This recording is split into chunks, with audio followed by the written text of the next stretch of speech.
நாம் யார் அப்படின்னு சொல்லி முதல்ல புரிந்து கொண்டோம். நம்ம யாரு? தேவனுடைய பிள்ளைகள். மறுபடியும் பிறந்த ரைட், எல்லாமே ரைட்டான ஆன்சரு. முதல்ல நான் ஒரு ஆவியின் நபர். இப்போ நான் கொஞ்சம் கற்பனை செஞ்சு பாருங்களேன். இந்த சரீரத்துக்குள்ளே நம்ம இல்லை, சரீரத்தை விட்டு வெளியே இருக்கிறோம். ஆனால் எல்லாரையும் பார்க்க முடியுது, எல்லாரையும் ரெக்கக்னைஸ் பண்ண முடியுது. ஆனால் சரீரம் தான் நான் இன்னொருத்தர பேச முடியும். அப்படி ஒரு அது சும்மா ஒரு கற்பனை கிடையாது, அது உண்மைன்னு பைபிளில் போட்டிருக்கு. ஏன்னா லாசருவும் ஐஸ்வர்யானும் மரித்து சரீரம் அடக்கம் பண்ணப்பட்ட பிறகு 2 பேரும் ஒருத்தர் பேசிகிட்டு இருக்காங்க.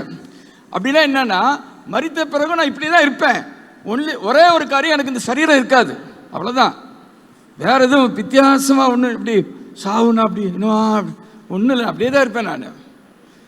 ஸோ என்னுடைய ஆவிதான் உண்மையான நபர். உங்களுக்குள்ள ஆவி இருக்குதா? உங்கள் ஆவி தான் நீங்கள், இந்த சரீரம் இல்லை நீங்கள். அந்த ஆவி யாரால பிறந்தது? எத்தனை முறை அதுக்கு பிறகு நினச்சிங்க வீட்டுக்கு போய், எனக்குள்ள ஆவி இருக்கு, நான் ஆவியின் தன்மை, நான் தேவனால் பிறந்தவன். நான் ஒரு நாளைக்கு பல முறை அதை எப்பயுமே யோசிப்பேன். காரில் வரும்போது கூட அதை சொல்லி, நான் தேவனால் பிறந்தவன். யார் உனக்கு அப்பா? யார் உனக்கு அப்பா? தேவன். நம் தேவனால் பிறந்தவர்கள். சரி, இப்ப ஒரு மனிதன் என்று சொன்னால் அந்த மனிதனுக்கு ஒரு ஜீவன் இருக்க வேண்டும். அந்த மனிதனுக்கு என்ன இருக்கணும்? ஜீவன் இருக்க வேண்டும். ரைட்டா? நீங்க வேதத்தில் வாசித்து பார்த்தீங்கன்னா, ஒரு உதாரணத்துக்கு ஒரு வசனத்தை நம்ம வாசிக்கலாம். மத்தேயு சுவிசேஷத்தில் 10ஆம் அதிகாரத்தில், தன் ஜீவனை காக்கிறவன் அதை இழந்து போவான். தன் ஜீவனை காக்கிறவன் அதை இழந்து போவான். என் நிமித்தம் தன் ஜீவனை இழந்து போகிறவன் அதை காப்பான். எத்தனாவது வசனமா? 39. அங்க ஜீவன் ஒரு வார்த்தை இருக்குது. எல்லாரும் அது நீங்க நோட்ஸ் எடுத்து குறிச்சு வச்சுக்கோங்க. அந்த இடத்துல ஜீவன் என்ற வார்த்தை கிரேக்க வார்த்தையில், என்னுடைய ப்ரொனன்சியேஷன் கரெக்டாக இருக்குன்னு தெரியாது, சைக்கே இல்லாட்டி சூக்கேன்னு பாங்க, சைக்கேன்னு கூட சொல்லலாம். சைக்கே அப்படின்னா அதை வேதத்தில் 2 விதத்தில் மொழிபெயர்த்திருக்காங்க. ஆத்துமா, என்னது ஆத்துமான்னு மொழிபெயர்த்திருக்காங்க. சில இடத்துல என்னன்னு மொழிபெயர்த்திருக்காங்க? ஜீவன் அப்படின்ட்டு. அப்ப சைக்கேன்ற வார்த்தை எதை குறிக்குது?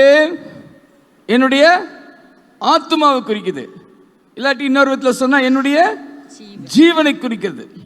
அப்ப உலகத்தில் இருக்கிற எல்லா மனுஷனுக்கும் ஜீவனா எது இருக்குது? இப்ப நான் சொன்ன பதில் இருந்து மனிதனுடைய ஆத்துமா அவனுடைய ஜீவனாக இருக்கிறது.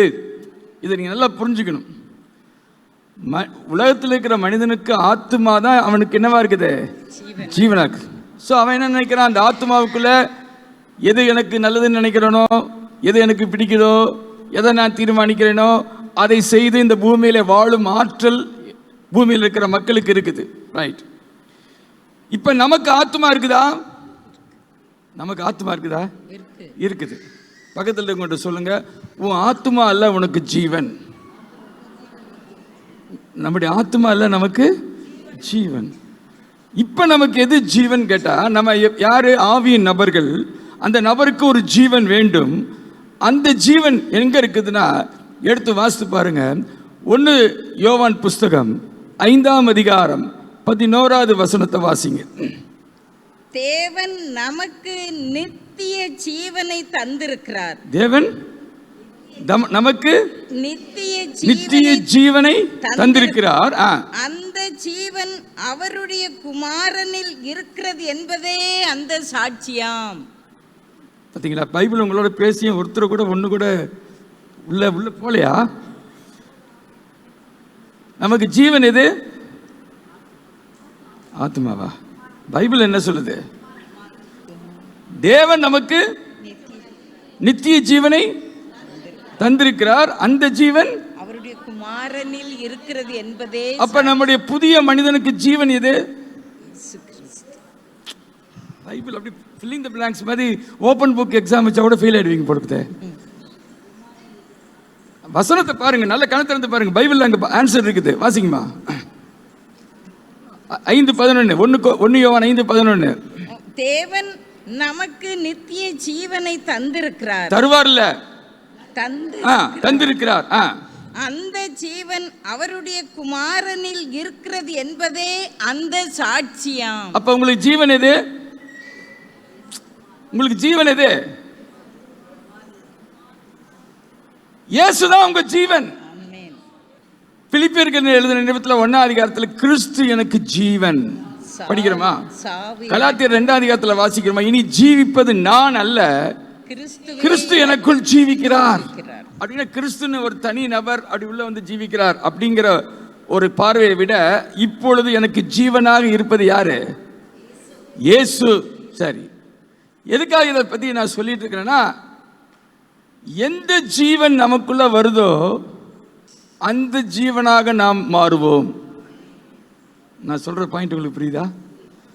இப்ப நாய் கடிச்சிச்சுன்னு வச்சுக்கோங்க, வெறி நாய், அதுக்குள்ள இருக்கிற அந்த தன்மை என்ன செஞ்சிருது? மனுஷனுக்குள்ள வருதா? தண்ணியை பார்த்தா நாக்கு நீட்டி பயங்கரமா இருக்கும். நீங்க பார்த்துதீங்கன்னா ரொம்ப கொடூரமானது. எந்த ஜீவன் மனிதனுக்குள்ள வருதோ அந்த ஜீவனை போல அவன் மாறுவான். அதனாலதான் ஆண்டவர் என்ன சொன்னார்னா, நீ ஜீவ விருட்சத்தின் கனியை சாப்பிடுனார். ஏன்னா ஜீவ விருட்சம் எதை குறிக்குதுன்னா தேவனை குறிக்குது. இன்னொரு விதத்தில் சொன்னா, நீங்க எதை சாப்பிட்றீங்களோ அப்படி ஆயிடுவீங்களா? அப்ப ஜீவ விருட்சத்தை நம்ம அதிகமா சாப்பிட்டால், இன்னொரு விதத்தில் சொன்னா, எந்த ஜீவன் நமக்குள்ள வருதோ அந்த ஜீவனின் தன்மை நமக்குள்ள இருக்கும். கரங்களை உயர்த்தி ஆமென் சொல்லுங்க. அப்ப நான் இதன் மூலமா என்ன சொல்ல விரும்புறேன்னா, இப்பொழுது உங்களுக்குள்ள இருக்கிறது என்னது? பழைய சிருஷ்டியா புதிய சிருஷ்டியா? அந்த புதிய சிருஷ்டியினுடைய ஜீவன் எது? இயேசு. அப்படின்னா இதுல இருந்து என்ன புரிஞ்சுக்கிறோம்? எனக்குள் தேவனுடைய தன்மை இருக்கிறது. வாயத்திறந்து சொல்லுங்க பார்க்கலாம்.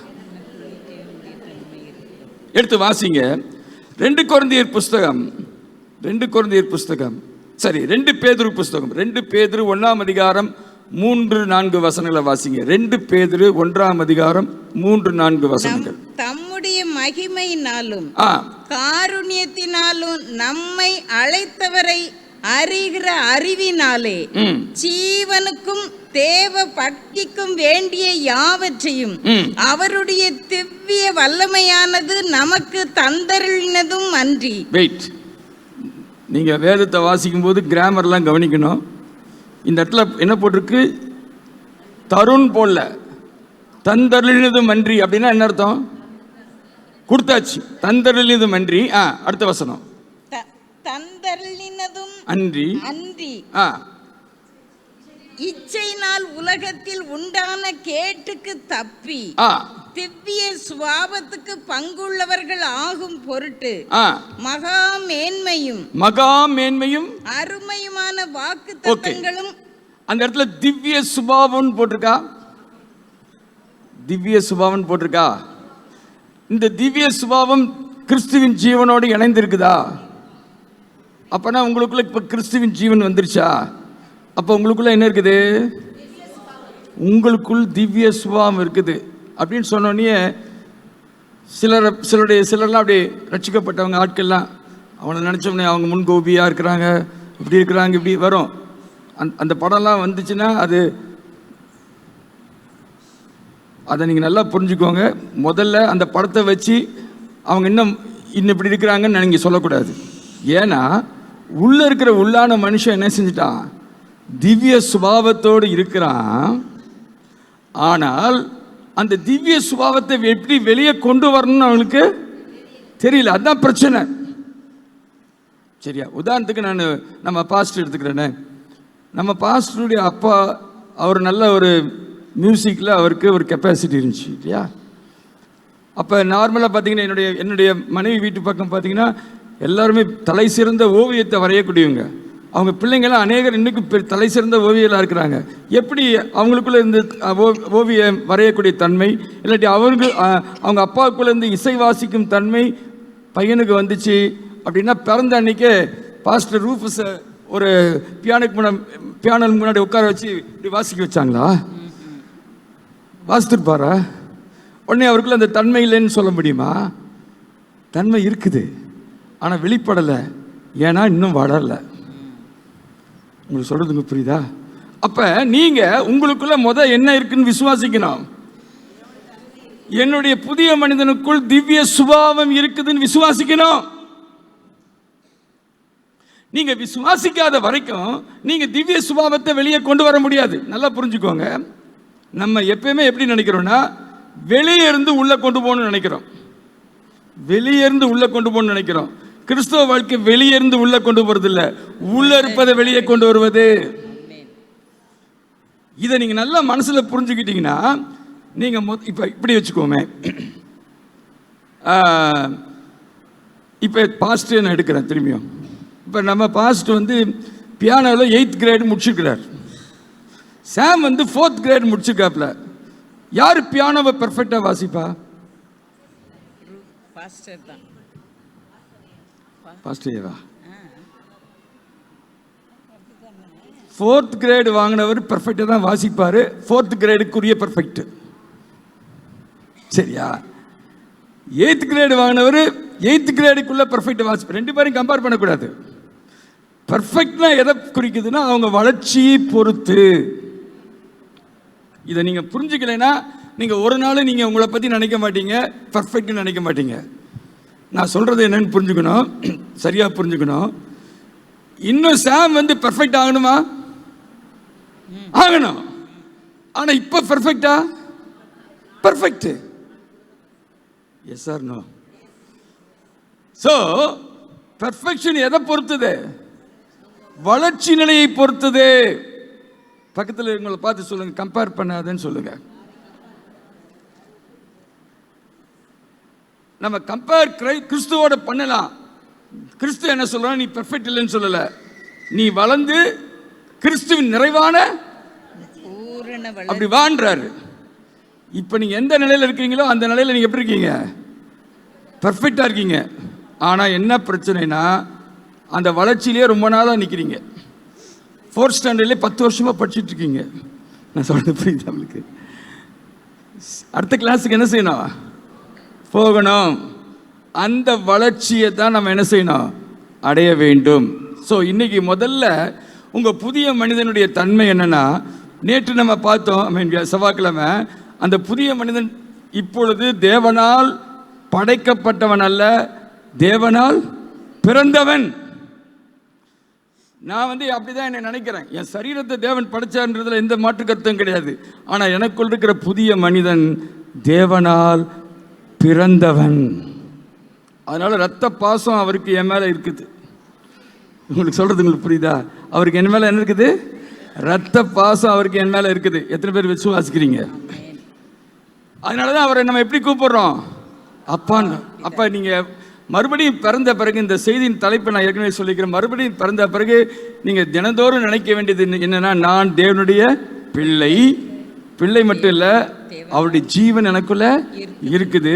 அவருடைய ஜீவன் எனக்குள்ள இருக்கிறதுனால அவருடைய தன்மை எனக்குள்ள இருக்கிறது. பக்கத்தில் இருக்க சொல்லுங்க, நாம் தேவனால பிறந்த. சொல்லுங்க பக்கத்தில் இருக்க. அவருடைய ஜீவன் நமக்குள்ள இருக்குது, அவருடைய தன்மை எனக்குள்ள இருக்குது.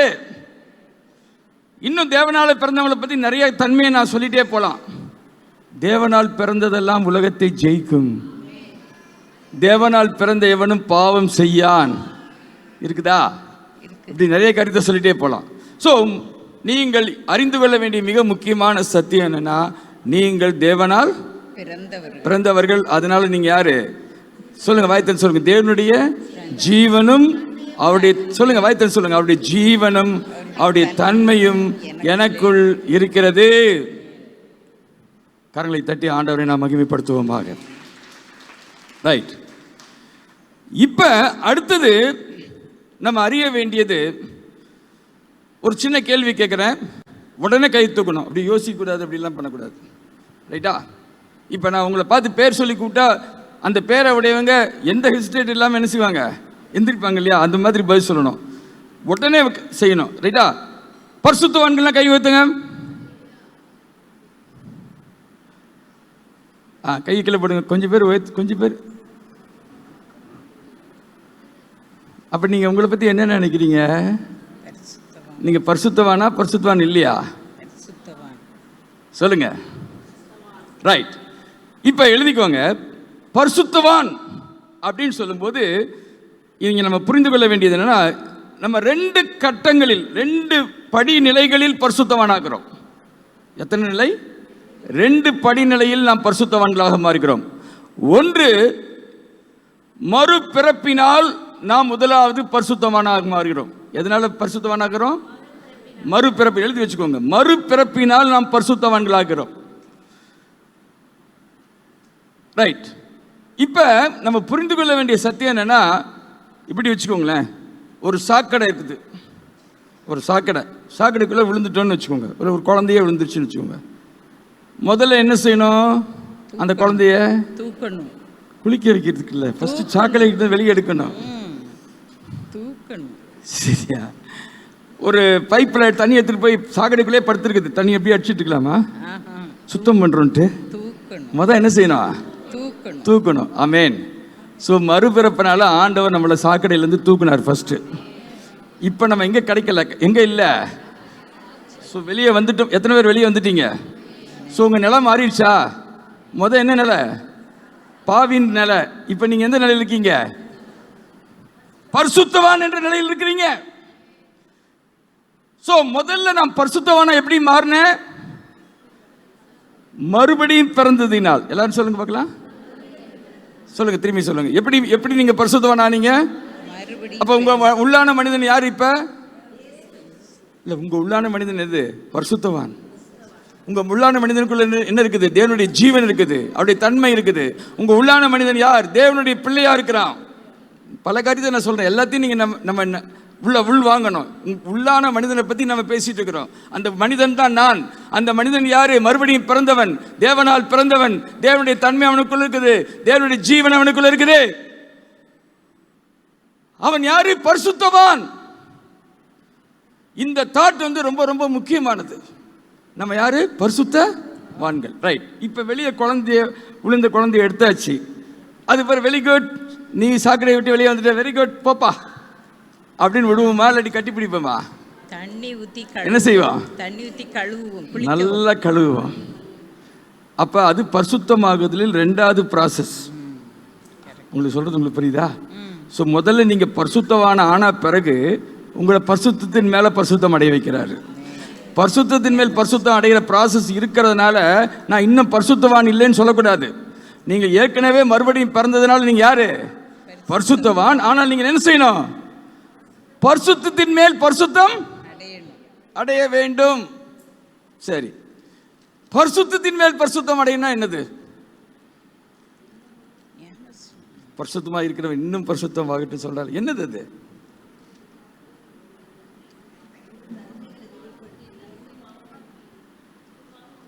சுபாவங்களா? சுபாவங்கள் நேச்சர். ஓகே, எல்லாமே தேவனுடையது, ஒண்ணுக்கு ஒன்று தொடர்பு. பரிசுத்தம்னா என்ன அர்த்தம்? பாவத்தை விட்டு விலகி. சரி, ஓகே. முதல்ல பரிசுத்தம் என்ற வார்த்தையினுடைய அர்த்தத்தை புரிஞ்சுக்கணும். பரிசுத்தம் என்ற வார்த்தையினுடைய அர்த்தம் என்னன்னா செட் அப்பார்ட். பரிசுத்தம் என்ற வார்த்தையினுடைய அர்த்தம் என்னது? செட் அப்பார்ட்னா தமிழ்ல சொன்னா தனித்துவம் வாய்ந்தவர். என்னது? தனித்துவம் வாய்ந்தவர். இதை நீங்க நல்லா புரிஞ்சுக்கலைன்னா பரிசுத்தத்தை பத்தி தப்பான ஒரு காரியம் வந்துடும். நம்முடைய தேவன் முற்றிலும் தனித்துவமானவரா? எத்தனை பேர் ஆமென் சொல்றீங்க? ரைட். ஃபார் எக்ஸாம்பிள், இப்ப நீங்க ஒரு அதிகாரத்தில் இருக்கீங்கன்னு வச்சுக்கோங்களேன். அதிகாரத்தில் இருக்கும்போது உங்களுக்கு கீழே இருக்கிற ஒரு ஆளு உங்களுக்கு கீழ்ப்படலைன்னா உங்களுக்கு என்ன வரும்? பார்த்தீங்களா? கரெக்டாக சொல்லிட்டீங்க. ரைட். எடுத்து வாசிங்க. சங்கீதங்களின் புஸ்தகம் 2ஆம் அதிகாரத்தில் 1வது வசனத்திலிருந்து வாசிங்க. சங்கீதங்களின் புஸ்தகம் 2ஆம் அதிகாரம் 1வது வசனத்திலிருந்து.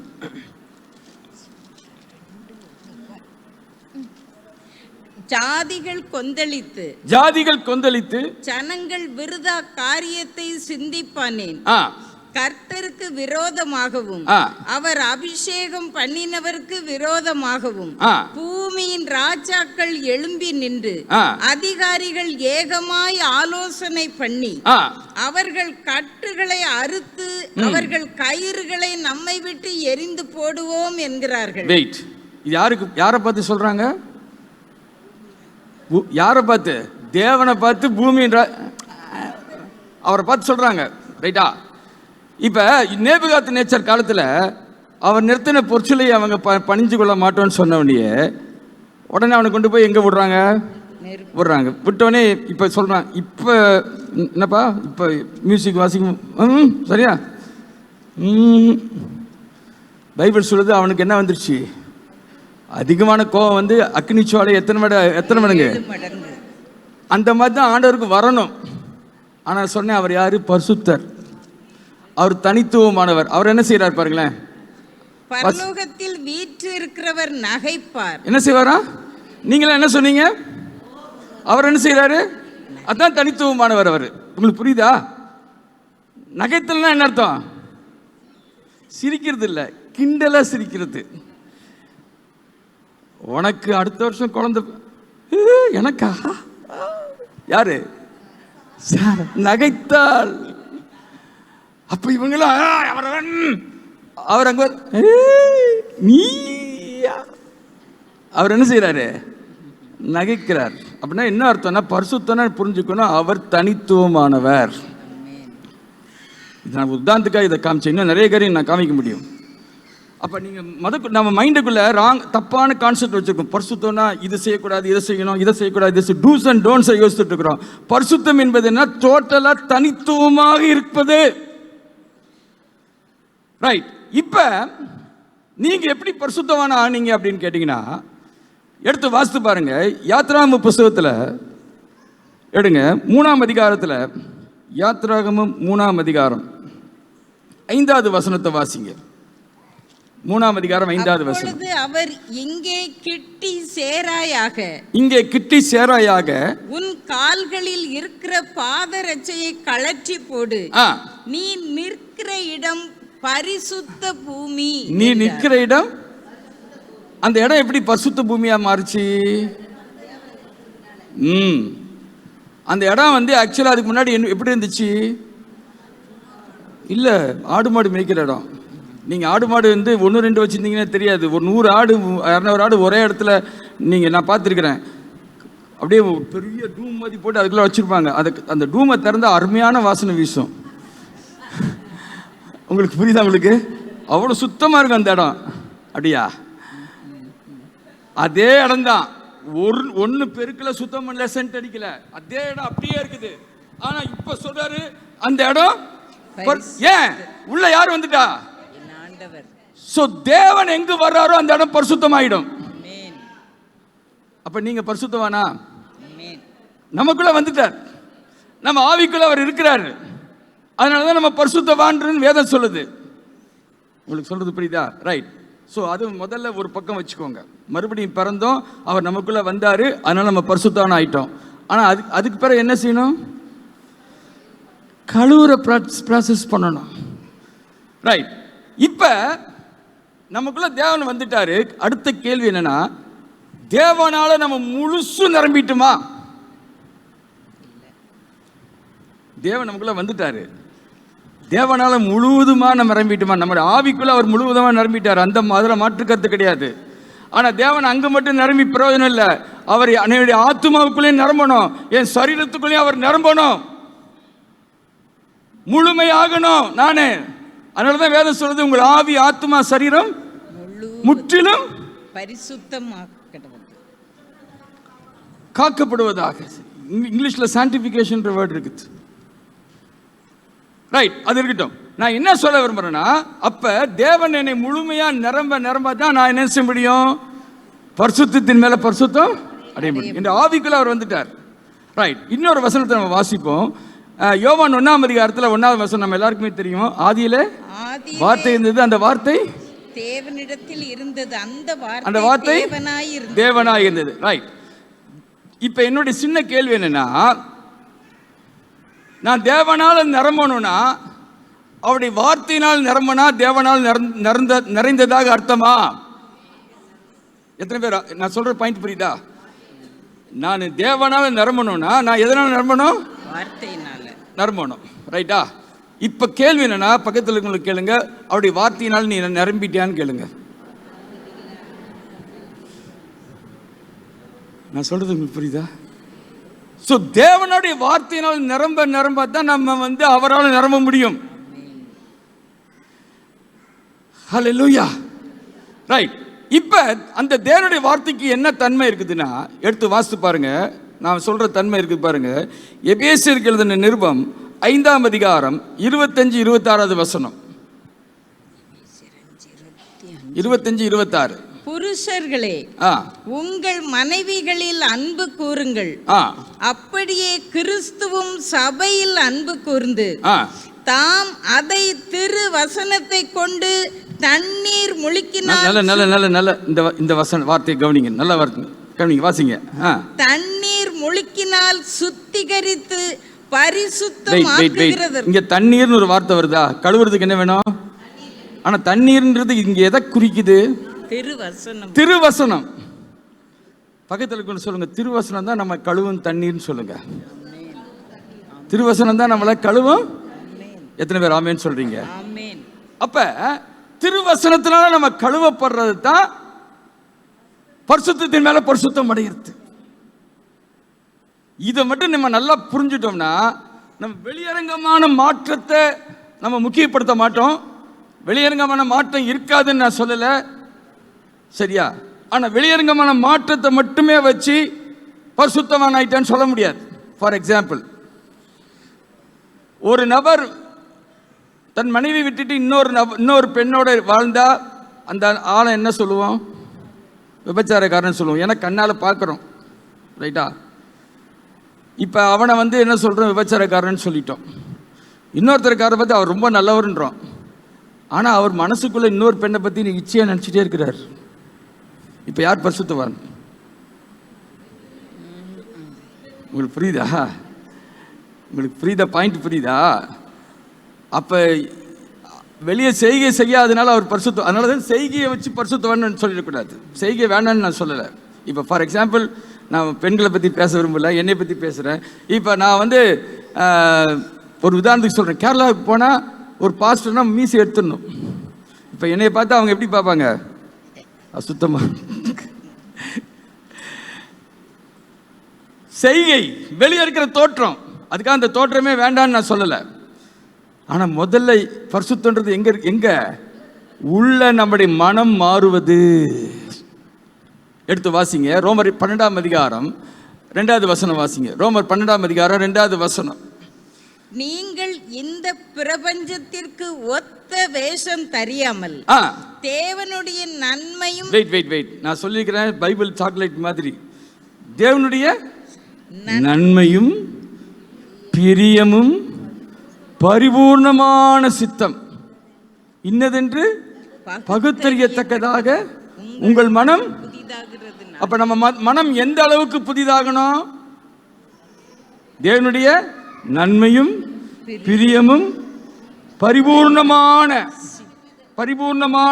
இங்கிலீஷ்ல பாத்தீங்கன்னா ப்ரூவ்னு ஒரு வேர்டு வருது. ப்ரூவ். அதை நான் உங்களுக்கு விலைக்கு சொல்லும்படி விரும்புகிறேன். நல்லா கவனிங்க. நம்முடைய மனம் எப்படி மர்ரூவம் ஆகணும்?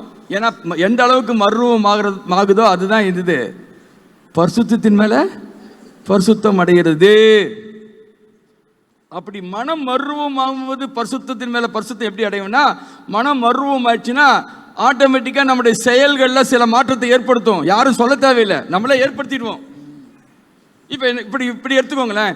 ஒரு தேவ பக்தி உள்ள ஒரு பெண்ணு, இல்லாட்டி தேவ பக்தி உள்ள ஒரு ஆண் ஒரு சினிமா நடிகர் மாதிரி, ஒரு சினிமா நடிகை மாதிரி ட்ரெஸ் போட முடியுமா? ஆனால் நம்ம ட்ரெஸ் போடான்னு சொல்லக்கூடாது. எங்கே மாற்றணும்? உள்ள மாற்றணும். உள்ள மாற்றினா எது மாறும்? செயல் மாறும். நான் சொல்கிறது உங்களுக்கு புரியுதா? ஸோ அதனால இப்போ நான் ஒரு சில காரியத்தை உங்களுக்கு சொல்லும்படி விரும்புகிறேன். ஏன்னா இதை உள்ள மர்ரூவம் ஆகாமல் நம்ம பரிசுத்தத்தின் மேலே பரிசுத்தம் அடையவே முடியாது. உதாரணத்திற்கு நான் ஒரு சில காரியத்தை உங்களுக்கு நான் காண்பிக்கும்படி விரும்புகிறேன். எடுத்து வாசிங்களேன். மத்தேயு 6ஆம் அதிகாரத்தில் 24வது வசனத்திலிருந்து 25வது வசனம் வரைக்கும் வாசிங்க. மத்தேயு 6ஆம் அதிகாரத்தில் 24லேருந்து 25. 2 எஜமான்களுக்கு ஊழியம் செய்ய ஒருவனாலும் கூடாது.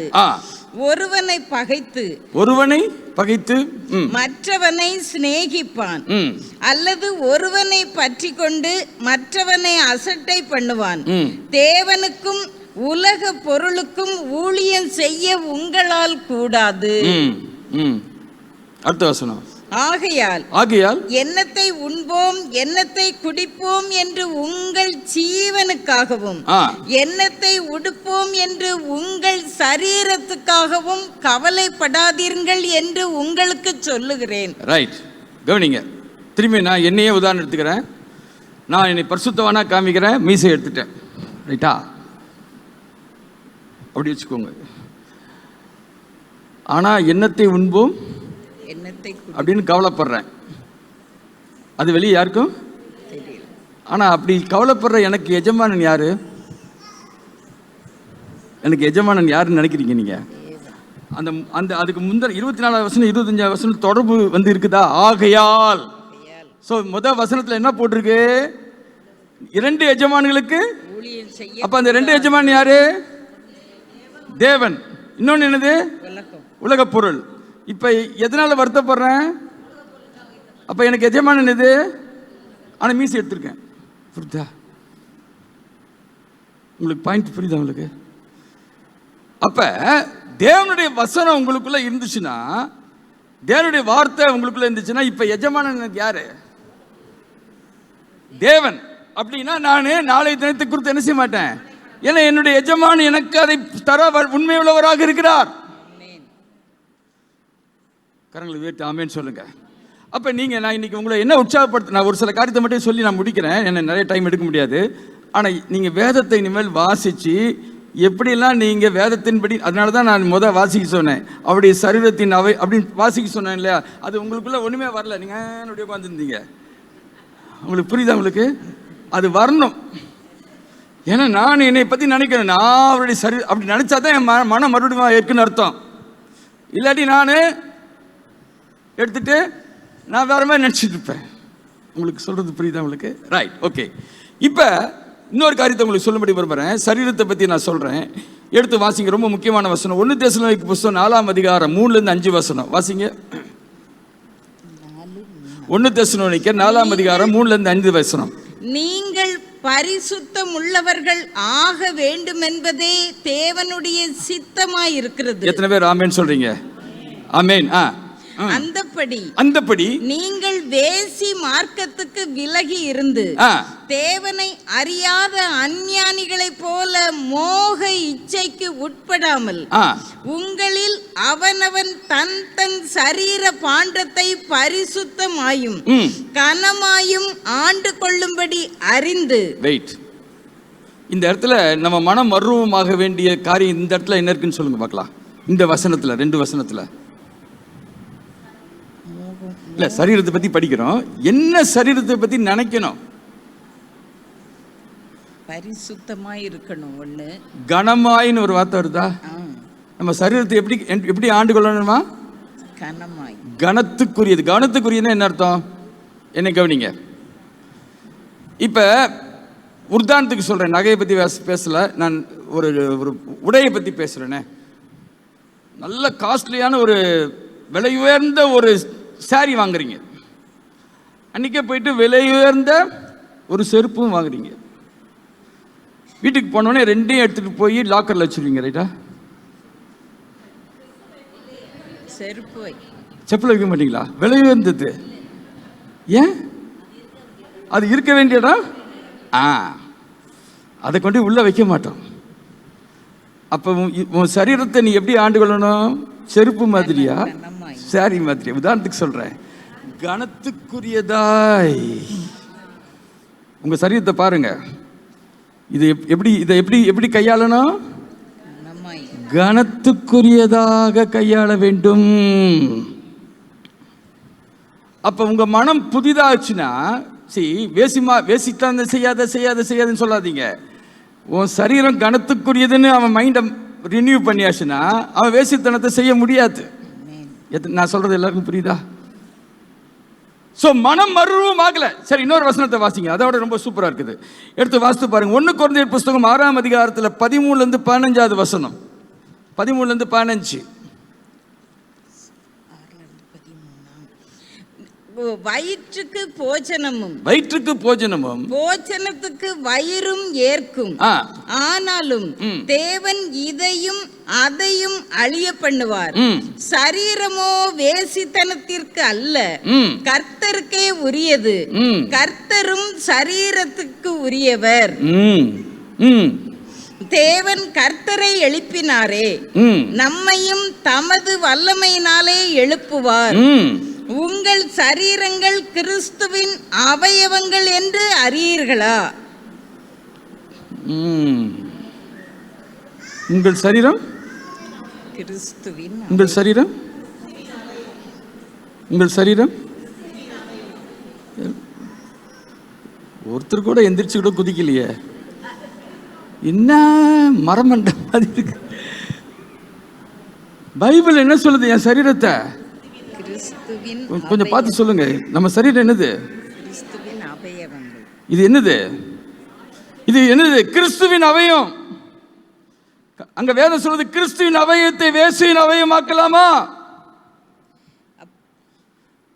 வேசித்தனம் பண்றவன் பரிசுத்தவான் நம்ம சொல்ல மாட்டோம். ஏன்னா அந்த செய்கை பரிசுத்தமான செய்கை கிடையாது இல்லையா? அப்படிதானே சொல்றோம். அந்த செய்கையை தான் நம்ம சொல்லிட்டு இருக்கிறோம். ஆனால் அந்த செய்கையை செய்யாமல் இருக்கணும்னா மனம் புதிதாக இருக்கணும், சுத்தமாக இருக்கணும். அப்போ தான் சரீரத்தை பற்றி அவன் என்ன நினைக்கணும்? இது கிறிஸ்துவின் அவயவம்.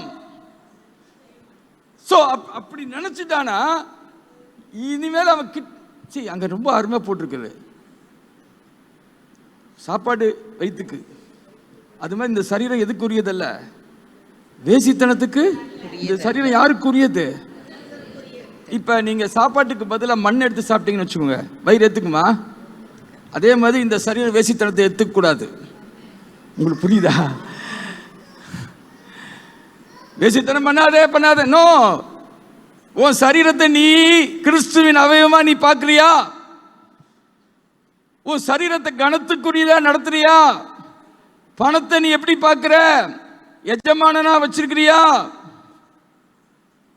அப்படின்னா நீ பணமே இல்லாட்டி கூட நீ பணம் இருக்கிறவங்கலாம் பண ஆசை உள்ளவன்னு நினச்சிக்காதீங்க. சரியா நான் சொல்றது புரியுதா? ஸோ நம்முடைய வாழ்க்கையில் தேவன் இன்னைக்கு உங்களோட பார்த்து என்ன பேச விரும்புகிறான்னா, இந்த ப்ராசஸை நம்ம எல்லாரும் தொடர்ந்து என்ன செய்யணும். செய்யும் பொழுது என்ன நடக்கும்? நான் நல்லா கவனிங்க. இப்படி உங்களை நீங்கள் தேவனுடைய வார்த்தையினால் நீங்கள் உங்களை சுத்தம் பண்ணிகிட்டே இருக்க டோட்டலாக உங்களுடைய சிந்தை எப்படி ஆயிருன்னா, தேவன் சிந்திக்கிற சிந்தையின் அளவுக்கு தக்கதாக உங்களுக்கு மாறும். அப்படி மாற முடியுமா? எங்களுக்கோ கிறிஸ்துவின் சிந்தை உண்டாயிருக்கிறது. பழைய ஏற்பாட்டில் ஒரு வசனம் இருக்குது, நம்முடைய நினைவுகளுக்கும் அவருடைய நினைவுகளுக்கும். அதை பார்த்துட்டு ஐயோ அவர் மாதிரிலாம், அது பழைய ஏற்பாடு. ஆனால் இப்போ அவர் நம்மளை அவரால் பிறக்க வச்சிருக்கிறாரு. அதனால பவுல் சொல்றாரு, எங்களுக்கோ கிறிஸ்துவின் சிந்தை உண்டாயிருக்கிறது. அதுக்கு தான் தேவன் அவருடைய வார்த்தையை நமக்கு கொடுத்திருக்கிறார். ஸோ தேவனுடைய வார்த்தையை எடுத்து அனுதினமும் நம்மளை என்ன செய்யணும்? கழுவி தேவனுடைய வார்த்தையிலேருந்து நம்மளை நினைக்க ஆரம்பிக்கணும். நம்மளை மட்டும் இல்லை, மற்றவங்களை நினைக்க ஆரம்பிக்கணும். மற்றவங்களை மட்டும் இல்லை, தேவனை நினைக்க ஆரம்பிக்கணும். 3 ஏரியாவில் நீங்கள் மறுரூபம் ஆகணும். 3 ஏரியா. ஒன்று உங்களை பற்றி நினைக்கிறது, அடுத்தது பிறரை பற்றி நினைப்பது, அடுத்தது தேவனை பற்றி நினைப்பது. இந்த 3 ஏரியாவில் நீங்கள் எவ்வளவு தூரம் தேவனுடைய வார்த்தையினால் மறுரூபம் மாறீங்களோ அந்த அளவுக்கு நீங்கள் பரிசுத்தத்தின் மேல் பரிசுத்தம் அடைகிறீர்கள். தேவனுடைய வார்த்தை உங்களை சுத்திகரிக்கிறது. ஸோ இப்போ நீங்கள் சொல்லுங்க, நீங்கள் பரிசுத்தவானா? எத்தனை பேர் பரிசுத்தவான்னு சொல்றீங்க? இன்னும் பரிசுத்தத்தின் மேல் பரிசுத்தம் அடையணுமா? எப்படி அடையிறது? தேவனுடைய வார்த்தையினால. அப்ப தினந்தோறும் தேவனுடைய வார்த்தையை வாசிக்கும் போது நீங்க உங்களை பத்தி யோசித்து பாருங்க, இன்னைக்கு என்னை பற்றி சரியாக நான் அறிந்து கொண்டேன், தேவனை பற்றி அறிந்து கொண்டேன், பிறரை பற்றி அறிந்து கொண்டேன். அப்ப அதை உடனே மாற்றணும். ரைட். இந்த மாற்றணும்னா நல்ல கவனிங்க, முதல்ல தேவன் அவருடைய வார்த்தையிலிருந்து நமக்கு வெளிச்சத்தை கொடுப்பார். வெளிச்சத்தை கொடுத்தவனையே அதை உங்க தியானமா மாற்றணும். அதை என்னவா மாற்றணும்? உங்க தியானமா மாற்றணும். தியானமா மாற்றி மாற்றி மாற்றி அதுக்கு பிறகு உங்களை பற்றி நினைக்கும் போது, இப்போ நான் என்னை நினைக்கும் போது நான் ஆணுன்னு நினைக்கிறேன். என்னை யார் நீ ஆண் சொல்றது இல்லை. உங்களை நான் எழுப்பி உங்களுக்கு திருமணம் ஆயிடுச்சுன்னு தான் நினைப்பீங்க. அப்படி நினைப்பீங்க. திருமணமானது மறந்துடாதுன்னு நம்ம சொல்றது இல்லை. உங்களை பற்றி அப்படி தான் நீங்கள் நினைப்பீங்க. அந்த மாதிரி நினச்சிங்கன்னா அடுத்து உங்கள் பேச்சு எப்படி இருக்கும்? நீங்கள் எப்படி நினைக்கிறீங்களோ அப்படி பேசுவீங்க. அம்மா நீ போய் கொஞ்சம் அவங்களுக்கு ஜெபம், ஐயோ 4 பாஸ்டர் வந்து ஜெபம் பண்ணட்டும். நீ உப்பு இல்லையா? தேவன் சொல்லிக்கிறாரு நீங்கள் உப்பாக இருக்கிறீங்கன்னு. நீங்கள் வெளிச்சம் இல்லையா? ஐயோ 4 அப்படின்னா இன்னும் மறுரூபம் ஆகலை. ஸோ மறுரூபம் ஆயிடுச்சுன்னா எப்படி கண்டுபிடிக்க முடியும்னா உங்கள் பேச்சு அதை வெளிப்படுத்தும். நீங்கள் எப்படி சிந்திக்கிறீர்களோ அப்படியே பேசிக்கொண்டே இருப்பீர்கள். ஏன் பேசணும் அப்படின்னா நீங்க சிந்திக்கிறத பேசும்போது அதற்குள் ஆண்டவர் அதை செயல்படுத்தும் ஆற்றலை வச்சிருக்கிறார். ஆண்டவர் எப்படி ஒழுங்கினமான உலகத்தை ஒழுங்குபடுத்தினாரு? வார்த்தையை அனுப்பினார். எத்தனை பேர் விசுவாசிக்கிறீங்க? நீங்க உங்க வாழ்க்கைக்குள்ள தேவனுடைய வார்த்தையை அனுப்பணும். எப்படி அனுப்பணும்னா மனப்பாடம் பண்ணி அனுப்புறது இல்லை, மனம் மறுரூபமாகி அதை விசுவாச நிலைக்குள்ள கொண்டு வந்து நீங்கள் சொல்லும் பொழுது உங்கள் வாழ்க்கைக்குள் அது நடக்கும். அப்ப இப்ப நீங்க சொல்லுங்க, நீங்க யாரு? பரிசுத்தவானா? பரிசுத்தவான். பரிசுத்தத்தின் மேல பரிசுத்தம் அடையணுமா? நம்ம எல்லாருமே பரிசுத்தத்தின் மேல் பரிசுத்தம் அடையணும். பரிசுத்தத்தின் மேல் பரிசுத்தம் அடைய முடியுமா? அடைய முடியும். அதுக்கு என்ன, எதை யூஸ் பண்ணணும்? தேவனுடைய வார்த்தையை யூஸ் பண்ணணும். தேவனுடைய வார்த்தையை பயன்படுத்த நம்முடைய வாழ்க்கை பரிசுத்தத்தின் மேல் பரிசுத்தம் அடையும். உங்க உள்ளான மனிதன் எப்படி இருக்கிறான்? புதிதாக இருக்கிறான், தேவனால் பிறந்தவனாக இருக்கிறான். அவருடைய தன்மையும் அவருடைய ஜீவனும் உங்களுக்குள் இருக்கிறது. அந்த மனிதன் பரிசுத்தவனாய் இருக்கிறான்.